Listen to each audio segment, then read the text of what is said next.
What is the function of the OA? Well, it's really simple. Every single profitable endeavor in the history of man has had extremely centralized ownership, period. So in the United States, 1% of people own 50% of the stuff. In a football team, one guy calls the shots. In a family, very often one guy calls the shots. In governments, one guy has the nuke button. Comes down to one guy, extremely centralized. Facebook, majority of the voting shares, tons of the non-voting shares. Zuckerberg owns them. Elon Musk, 20% he owns. Every single ERC20, massively centralized ownership. Bitcoin itself, massively centralized ownership. 42% of all Bitcoin sits in 2,300 addresses and has for years. And that number's been getting worse over time, not better. The centralization in addresses that have over 1,000 coins in them just keeps going up.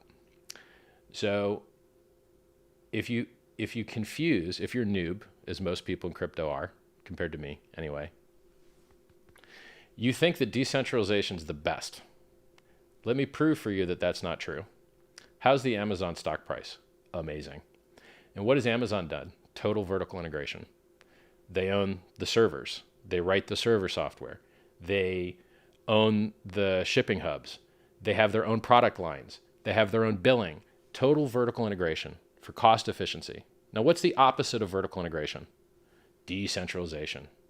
And so because blockchains are decentralized, you have the most expensive writes to the database, the lowest throughput. They suck so bad you can't ask them to wake you up in the morning. That's how poor the blockchain is. It can't even wake you up in the morning. You have pitiful amounts of computation. Most people's cell phones can outperform the entire network's computational ability. But we're willing to incur all of that horror and all that suck to have censorship resistance. And so blockchains are only as useful as they are censorship resistant. And so people confuse this because they're noobs. And they think, so censorship resistance and decentralization is useful in the network, and therefore it must be useful in the ownership structure. And you're like, no, actually, go look at the charts. The more centralized things do better on price performance.